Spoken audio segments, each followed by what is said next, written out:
Nas águas escuras do Atlântico Norte, o grande transatlântico RMS Titanic encontrou um fim violento e misterioso. Cada um de seus passageiros, um jogador inconsciente em um drama pungente. O construtor que declarou sua morte. Os homens corajosos que recusaram-se a deixá-lo morrer.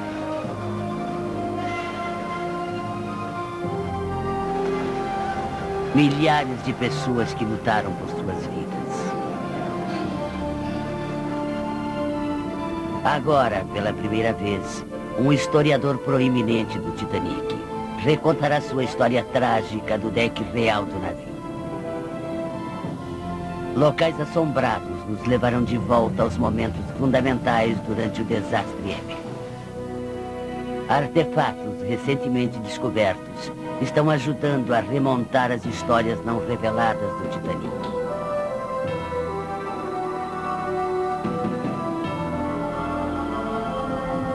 É um momento na história que ainda buscamos compreender. Uma parte de nosso passado impossível de esquecer.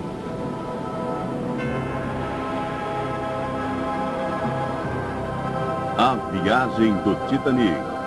Histórias não reveladas. Versão brasileira, Herbert Richards.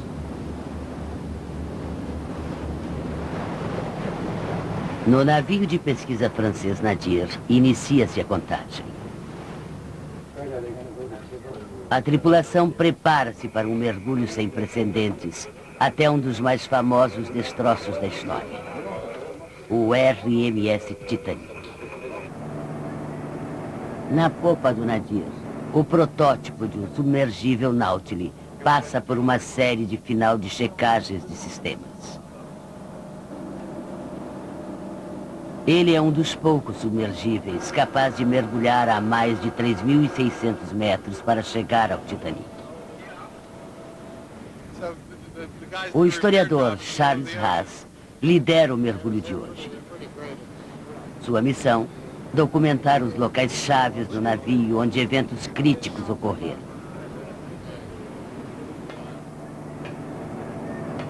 Para Haas, o Titanic é um palco dramático. Mas são os personagens desta tragédia que o atraem. Acho que para obter uma imagem completa de como foi aquela noite, precisamos conhecer as pessoas que estavam envolvidas naquela situação. Conhecendo os personagens do drama, conhecendo as pessoas, temos uma compreensão melhor sobre o grande drama daquela noite. Como parte da missão de Haas, ele ainda busca artefatos. Objetos pessoais que poderão fornecer pistas para a história do Titanic.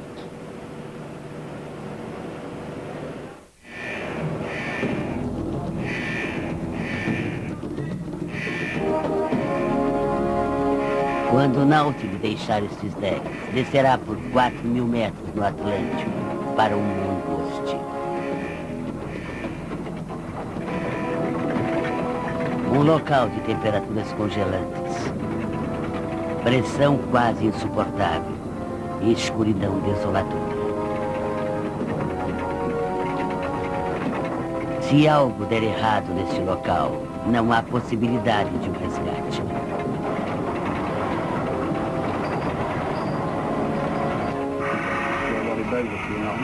Na sala de controle, a posição do Nautilus será monitorada pelo líder da expedição, George Tulloch.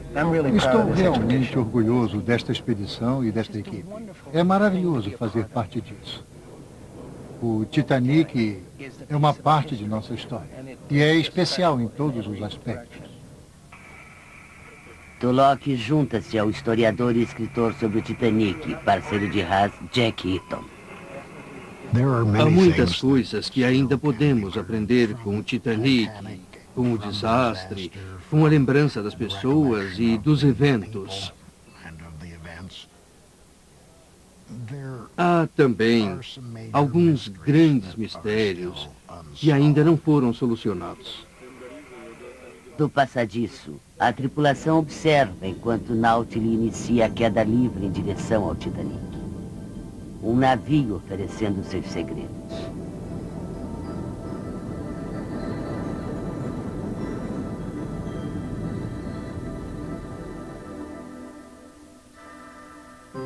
Para os historiadores que pesquisam o Titanic, muito do que sabem é baseado no testemunho obtido após o desastre.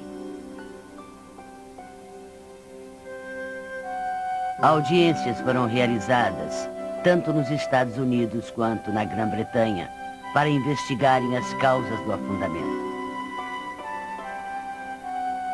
Evidências adicionais foram encontradas em diários e cartas raras.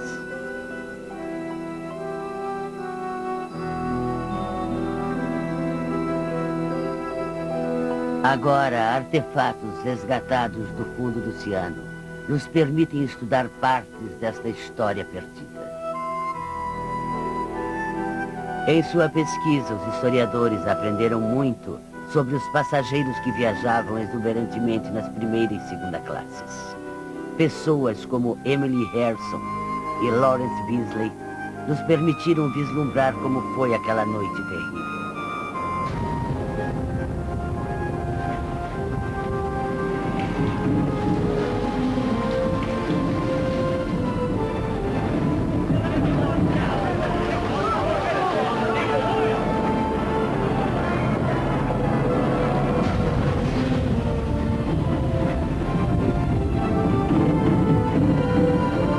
Incrivelmente, relatos pessoais sobre o Titanic continuam a surgir. Novas testemunhas estão aparecendo. Suas histórias quase nunca foram ouvidas.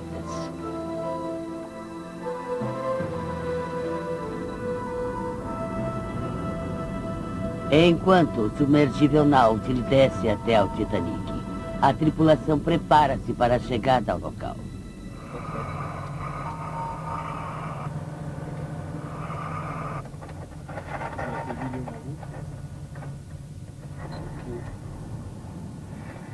A aproximação do Titanic é muito parecida com o pairar de um helicóptero sobre uma praia. Você vê a areia passando sobre você e está navegando para frente talvez a 3.200 a 4.800 metros por hora.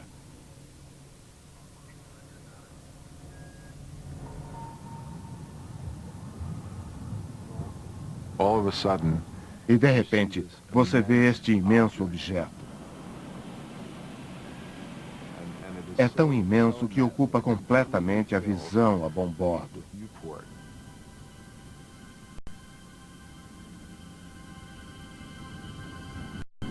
Sua primeira reação é de deslumbramento.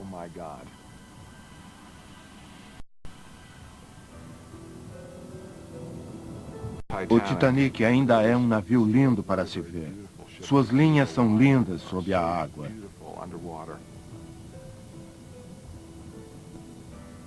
Há uma admiração, ou uma reverência, ou um silêncio ao se imaginar o que ocorreu nestes decks. Histórias humanas de tragédias pessoais que literalmente aconteceram dentro do espaço que podemos ver agora.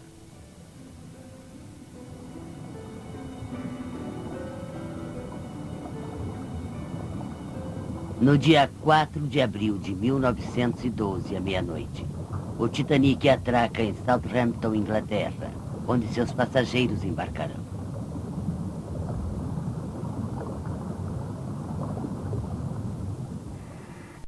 Sob a direção de Haas, a tripulação do Nautilus move-se para o local onde os primeiros passageiros embarcaram.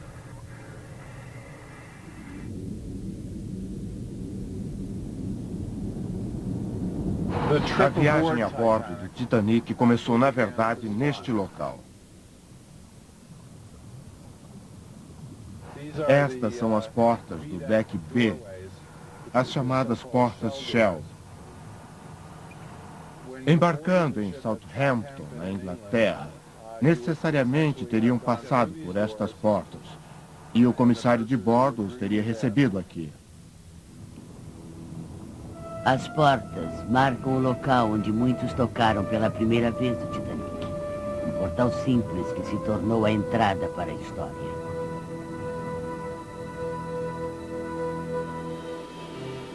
Em Southampton, o embarque começa no início da manhã.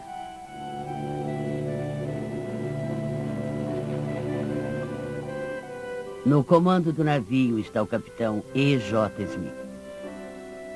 A lista de passageiros de Smith inclui as pessoas mais famosas da época. Porém, a maioria dos passageiros são da terceira classe. Os donos do Titanic esperam lucrar com os imigrantes, tais como Gerda e Edvard Lindell. Os Lindell, recém-casados, vivem em Skåne, no sul da Suécia.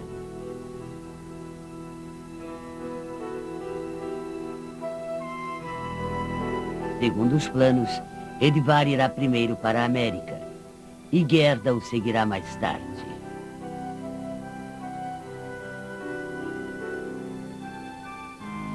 Gerda, no entanto, não quer se separar de seu novo marido e no último minuto junta-se a ele. Em um gesto de despedida, Gerda joga rosas ao longo do caminho, deixando uma trilha atrás de si.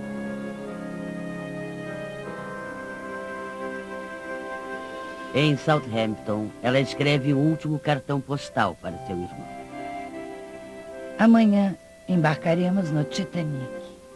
Vamos lá até ver o Colosso. Deveria ver como parece um monstro. Saudações de Gerda.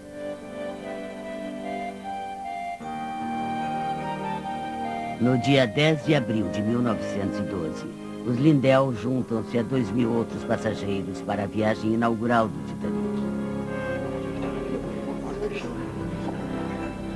A bordo, Edvard e Gerda conhecem um outro sueco, August Wernström.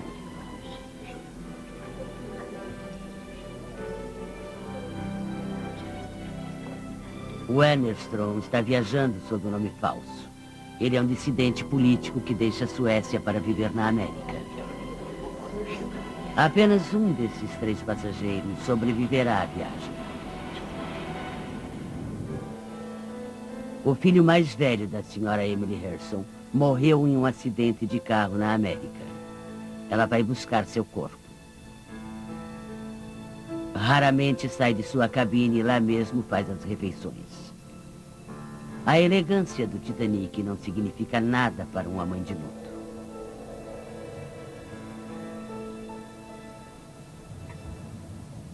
Haas está agora no deck sobre a cabine da senhora Harrison.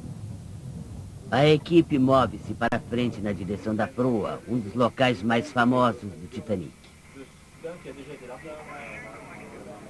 Entre a primeira e a segunda chaminés, há uma cúpula magnífica que está sobre a área conhecida como a Grande Escadaria.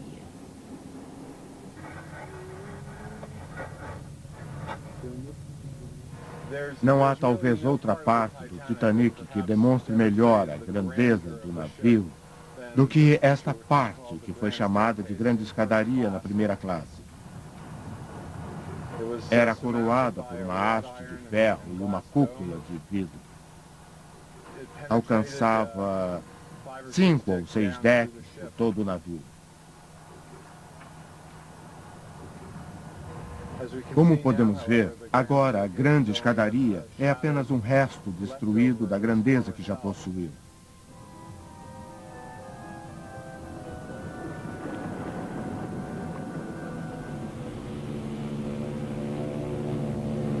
Durante os primeiros dias no mar, a viagem para a América é rotineira.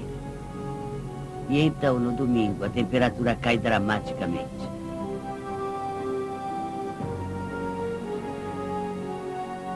O projetista-chefe do Titanic, Thomas Andrews, passa o domingo revendo as plantas do navio e inspecionando-o contra qualquer pequena imperfeição. O Titanic é a maior realização até então de sua carreira em ascensão. Harold Bride é um dos 2 operadores de rádio do navio. O parceiro de Bride é Jack Phillips. Durante todo o dia de domingo, recebem 6 avisos sobre gelo.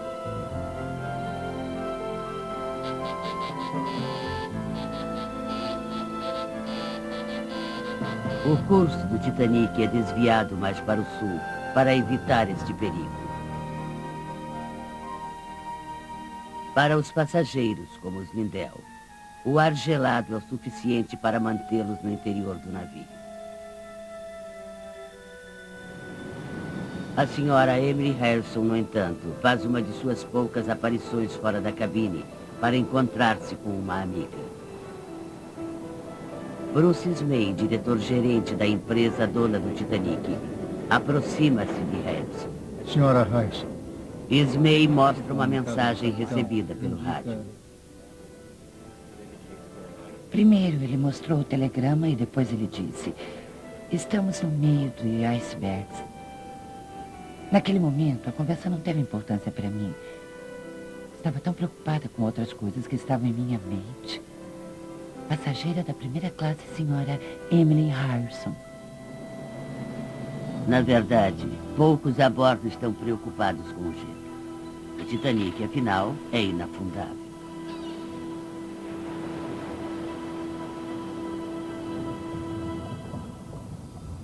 A escala colossal do Titanic não possuía comparações em sua época. Seu trágico fim é um dos poucos eventos na história que ainda captura nossa imaginação.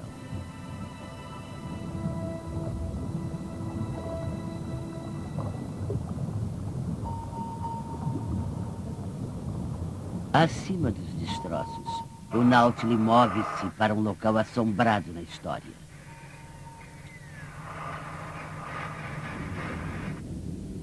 O submergível é guiado para os restos devastados da chaminé da frente.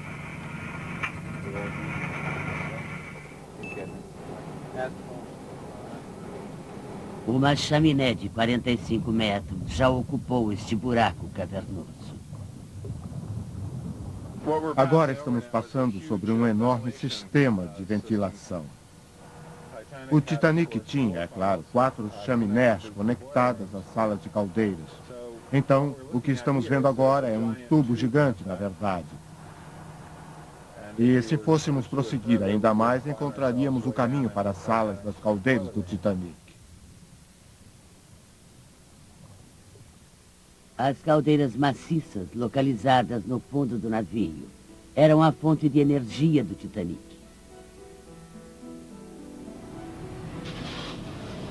No dia do desastre, 24 caldeiras estão alimentando os motores enormes do Titanic. A velocidade do navio, 21,5 nós.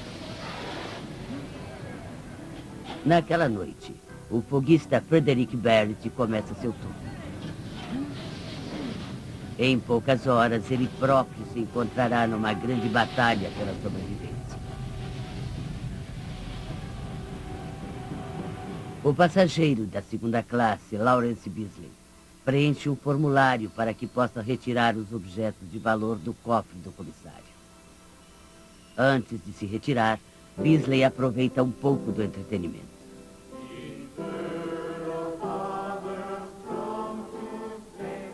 Após o jantar, o Sr. Carter convidou a todos que quisessem ir ao salão e, usando o piano, fez com que os passageiros começassem a cantar hinos.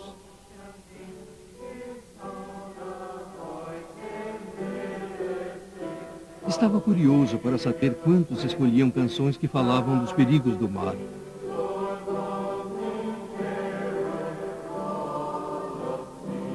Passageiro de segunda classe, Lawrence Beasley. 2 horas antes do impacto, o operador de rádio Jack Phillips recebeu um aviso do navio Mesaba. Relatório de gelo. Latitude 42 graus norte até 41 graus 25 minutos ao norte. E muitos blocos de gelo e um grande número de enormes icebergs. Operador de rádio Jack Phillips.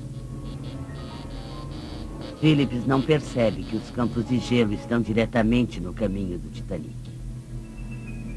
Ao invés de passar a informação ao oficial, ele a deixa junto a outras. Este simples ato condena o Titanic. O aviso deveria ter sido entregue ao segundo oficial Charles Lightoller, que estava de plantão no passadiço. A única informação vital que chegou, mas que nunca alcançou o passadiço, foi recebida do mesada. Aquele atraso provou ser fatal e foi a principal causa da perda do navio. Segundo o oficial Charles Lightoller.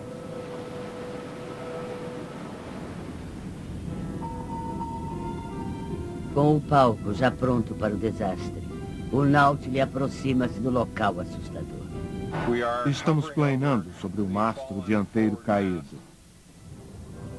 E pode-se ver os restos do cesto.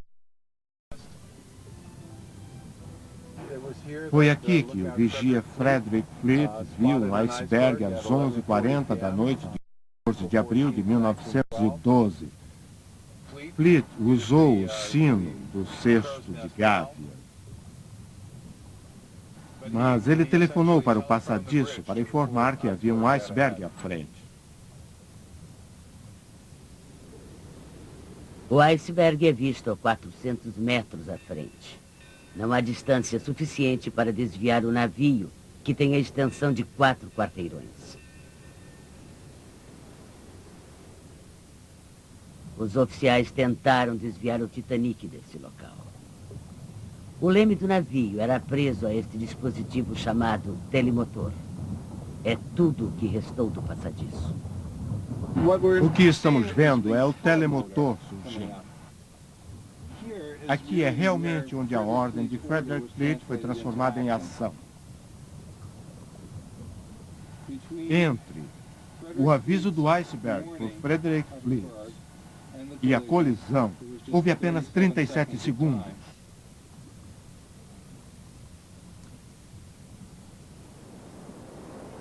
Quando o Titanic começa a desviar, parece que conseguirá passar pelo iceberg.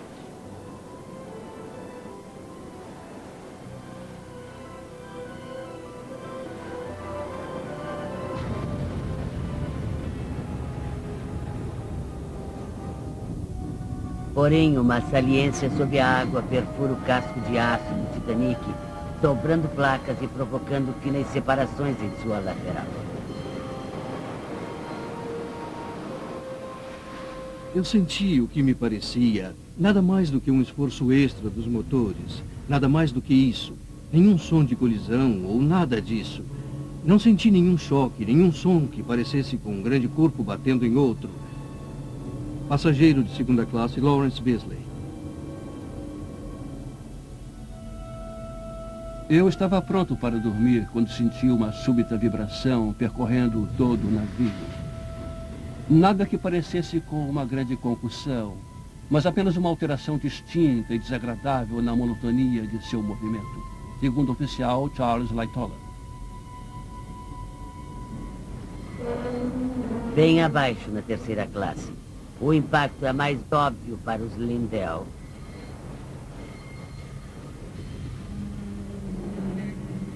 E Augusto Eneston.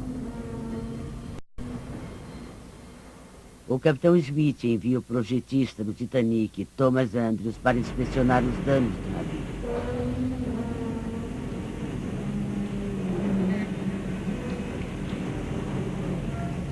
O que Andrews vê é devastador. Ele informa ao capitão Smith que o Titanic está fazendo água rápido. Um cálculo rápido revela que o navio tem 1 hora, talvez 2.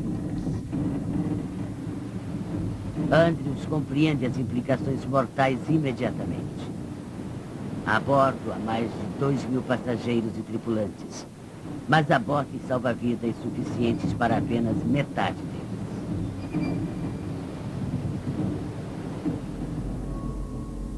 Após a colisão, o navio está silencioso novamente. A maioria dos passageiros de primeira e segunda classes estão dormindo. Não percebem que um drama desenrola-se na proa do navio. Bem abaixo, a parte da frente do Titanic está completamente inundada. A tripulação da proa deve abandonar suas posições. A eletricidade do Titanic ainda funciona. O foguista Bert e vários outros tentam retirar a água da sala de máquinas. Os homens colocam longas mangueiras nas bombas. Se conseguirem evitar que esta seção inunde, acreditam que poderão salvar o navio. Eles não sabem que o projetista do Titanic já o declarou condenado à morte.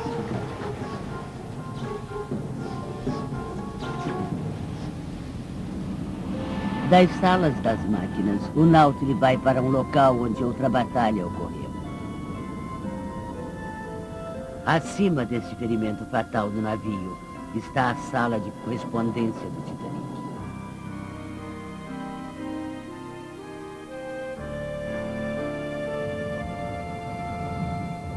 Entre os grandes heróis da história do Titanic, eu acho que estão os funcionários dos Correios. Há mais de 3.500 sacolas de correspondência a bordo do navio. E enquanto a água inundava esta área, os homens só pensavam em tentar salvar a correspondência que havia sido colocada sob seus cuidados. Quando a sala dos Correios inunda, os funcionários arrastam a correspondência para um local mais alto. Enquanto trabalham, a água sobe rapidamente atrás deles, tocando seus calcanhares em cada nível. Eventualmente, eles são dominados.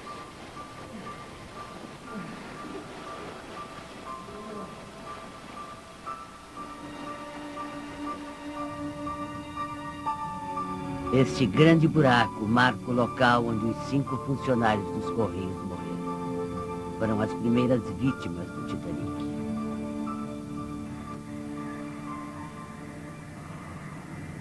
O próximo local é talvez o mais arrebatador. Da sala de controle, a tripulação guia o Nautilus para uma das áreas de evacuação. Os botes salva-vidas do Titanic estavam armazenados sob os decks superiores. Havia apenas 16, capacidade para cerca de 1.000 pessoas. Este guindaste fantasmagórico abaixava os botes até o mar escuro. O segundo oficial, Charles Lightoller, trabalhava neste exato local. Enquanto Lightoller e seus homens preparavam os botes, os passageiros aguardavam e observavam. Entre todos eles há uma descrença total. Nada parece errado. Por que estão pedindo que evacuem? Muitos passageiros inicialmente não saem, e os primeiros botes são lançados virtualmente vazios. Perto deste local, os operadores de rádio freneticamente pedem auxílio. Em uma tentativa desesperada de pedir ajuda, enviam um novo código de socorro recém-adotado, o SOS. O Titanic é um dos primeiros navios na história a enviar este sinal. Reconhecendo o dano fatal ao Titanic, o projetista Thomas Andrews calmamente trabalha para preparar os passageiros para os botes salva-vidas.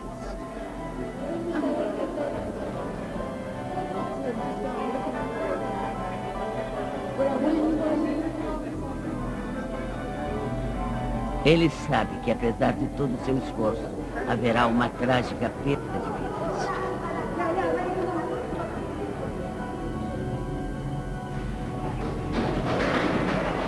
Os passageiros da terceira classe, August Wellstrom e Lindell, são deixados à própria sorte.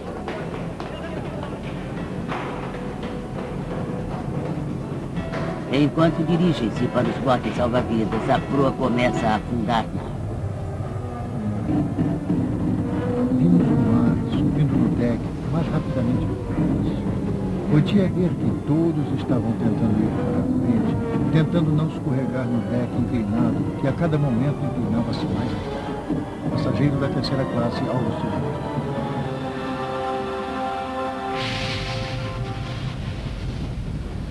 No interior do navio, o boquista Verity temia que as caldeiras quentes explodissem quando entrassem em contato com a água gelada e assim desligou as caldeiras.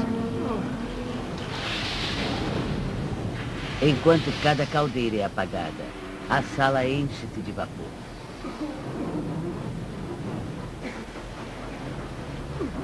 Cegos pela poeira negra e pelo vapor, um dos companheiros de Verity cai por um buraco aberto.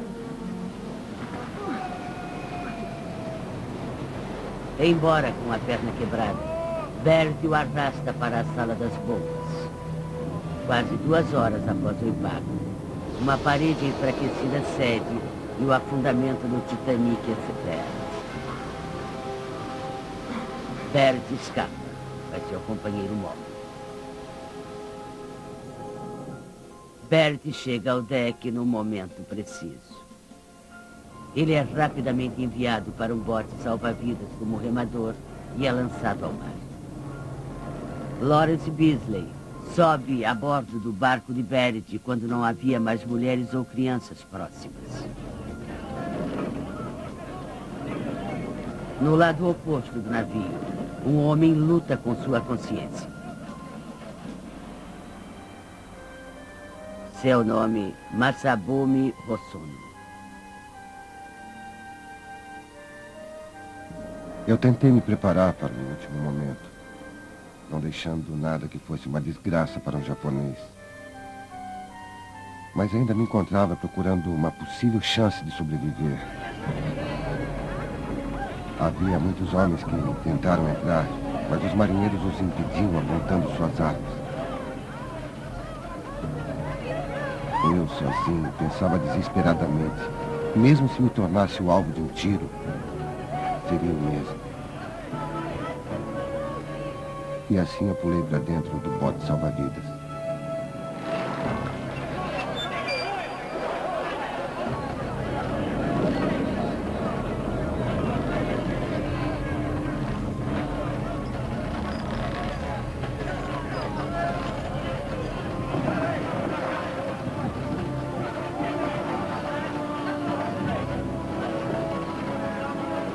Do mar escuro, Hosono olha para o Titanic danificado. Suas luzes brilham fortemente. Sua proa afunda perversamente na água. Eu vi um grande número de passageiros que freneticamente moviam-se pelos decks, dando gritos terríveis e pedindo ajuda. A cena era tão horrível e assustadora. Nosso bote salva-vidas também estava repleto de mulheres que choravam e estavam preocupadas com a segurança de seus maridos e pais. Era tudo insuportavelmente triste e sem esperança.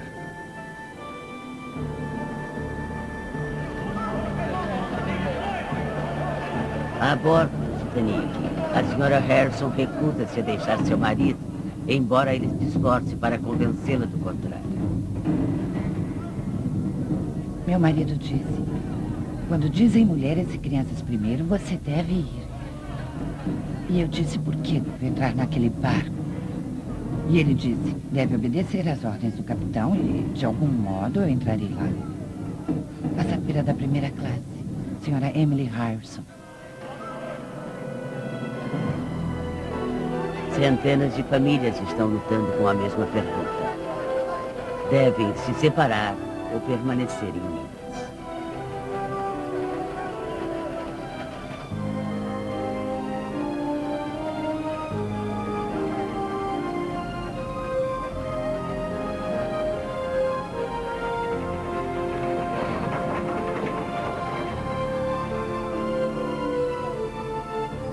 Com poucos botes restando, as pessoas pensam seriamente na ameaça de afundamento.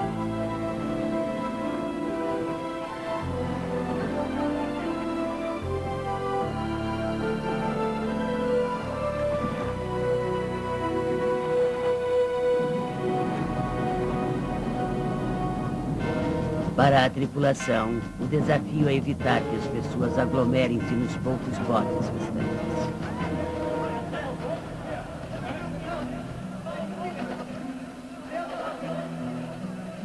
À 1h45 da manhã, Emily Harrison embarca num dos últimos botes a ser lançado com suas 2 filhas e seu filho. Seu marido fica para trás.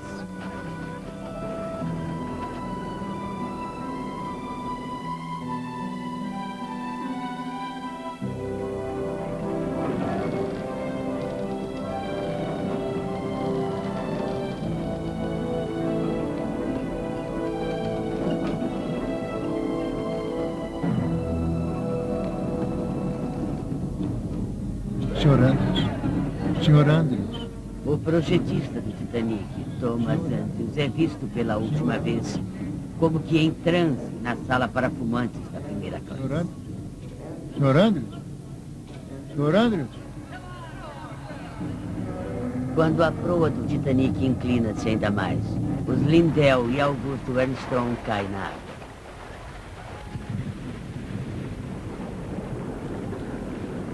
Liberado de seu dever, o segundo oficial Lightoller também arrisca-se no mar. Imediatamente é sugado pelo duto da ventilação. Embora eu lutasse e me debatesse com todas as forças que tinha, era impossível escapar. A cada instante era jogado novamente para as entranhas do navio. Ainda estava me debatendo e lutando quando subitamente uma explosão terrível de ar quente veio pelo duto e me lançou para a superfície.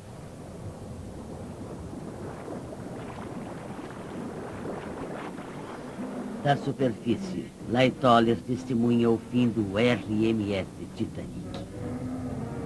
A popa do navio agora rapidamente subia e a proa descia cada vez mais alto acima da água, empilhando as pessoas em montes sem esperança em torno dos decks inclinados, lançando-as em seguida na água gelada. Segundo oficial Charles Lightoller.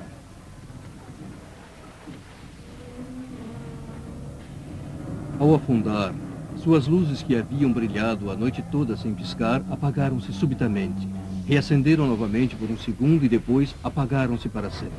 Passageiro da segunda classe, Lawrence Beasley. A popa permaneceu por vários minutos negra contra a sistema. Então o barco lançou-se para baixo. E começaram os gritos de socorro que pareciam não terminar nunca. Passageira da primeira classe, a senhora Emily Harrison. Ao submergir para o fundo do oceano, o mais bonito transatlântico que o mundo já havia visto é feito em pedaços. Na superfície, o drama humano continua.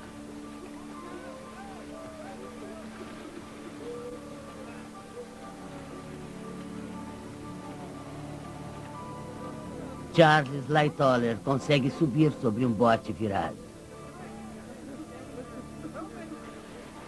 Cerca de 13 homens lutam para manter o equilíbrio, evitando escorregarem para a água gelada.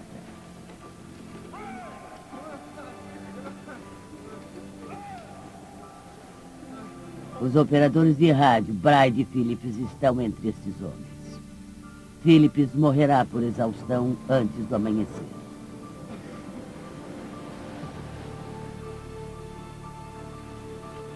Os Lindell conseguem encontrar um bote, mas o bote vira, lançando-os novamente para dentro do mar.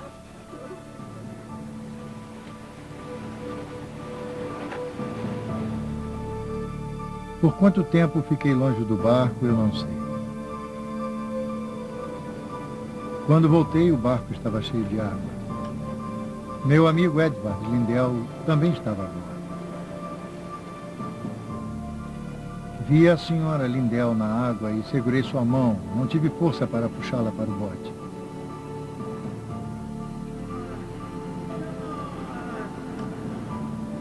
O senhor Lindell olhava para a frente. Nunca fez um movimento ou disse uma palavra. Percebi que estava congelado até a morte.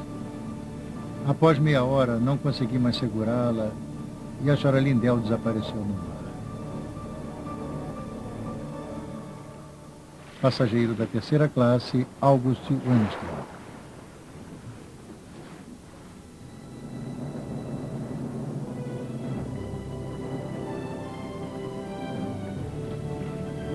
Mais de 1.500 homens, mulheres e crianças morreram naquela noite.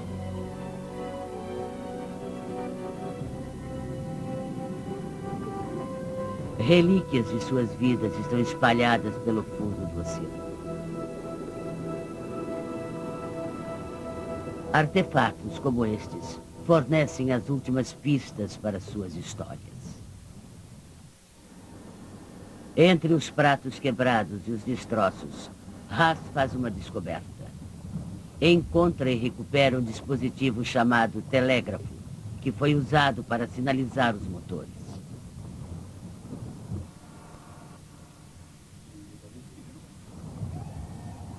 Seu apego emocional a um objeto em particular eventualmente transforma-se em uma grande ansiedade sobre o seu futuro. E quando você vê os artefatos sendo trazidos para cima, e em particular quando vê como estão conservados, esta ansiedade é substituída por uma grande felicidade, porque você conseguiu preservá-los para o futuro.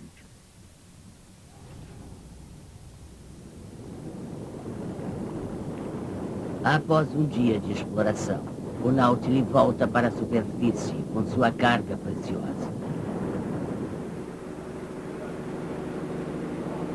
Na popa do navio, o artefato recém-descoberto é compartilhado com a tripulação. Sabe, a história avançou mais um pouco agora, Charles.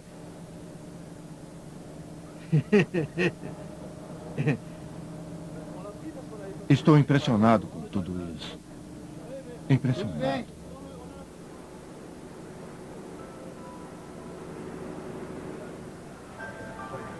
Em um depósito em Hamburgo, Alemanha, pessoas fazem fila para visitar uma exposição extraordinária de artefatos do Titanic.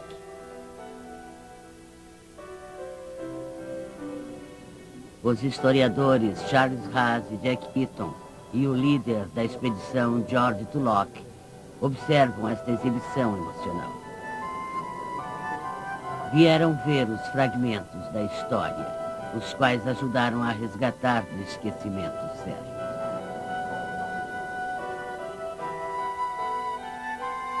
Alguns objetos aqui tiveram um papel crítico durante as horas finais do Titanic. As chaves de boca usadas pelos homens nas salas das caldeiras nos lembram daqueles que lutaram para manter o Titanic flutuando. Homens como Frederick Bert. Bert sobreviveu ao desastre e continuou a trabalhar grande parte de sua vida no mar. Um dos sinos de bronze do Titanic, um símbolo de seus oficiais de elite, incluindo o segundo oficial Charles Lightoller. Lightoller foi o único oficial sênior a sobreviver ao Titanic. Aposentou-se bruscamente. Durante a Segunda Guerra, usou seu iate em missões ousadas para ajudar no esforço de guerra britânica. Este formulário número 208 pertenceu ao Lawrence Beasley e foi resgatado do fundo do oceano. Beasley viveu até os 89 anos e escreveu um dos relatos mais significantes da tragédia do Titanic. As joias das mulheres nos lembram que muitos sobreviventes do Titanic ficaram viúvos naquela noite. Quando a senhora Harrison chegasse a Nova York, ela enterraria seu filho que foi morto em um acidente de carro e choraria a morte de seu marido. A senhora Harrison morreu aos 76 anos. Masamune Osono viveu reclusamente e raramente falou sobre o Titanic. Seu raro relato escrito agora tornou-se parte da história. Osono viveu até os 69 anos e morreu no Japão. Auguste Denestron sobreviveu ao Titanic. Passou grande parte de sua vida na América e morreu em Culver, Indiana. Esta é a aliança de casamento de Gerda Lindell. foi encontrada no bote salva-vidas onde ela e seu marido perderam a vida.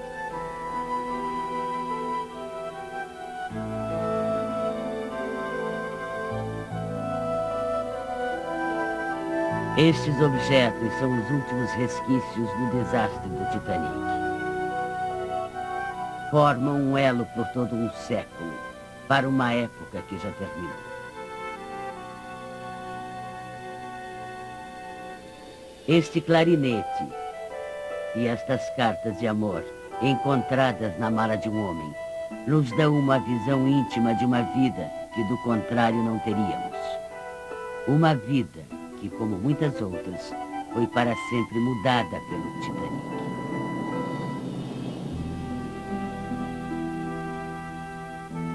Dos 2.228 indivíduos a bordo do Titanic, sabemos apenas das experiências de talvez a metade deles. Algumas de suas histórias foram contadas e totalmente recriadas. Mas até hoje, a maioria das histórias do Titanic permanece não revelada.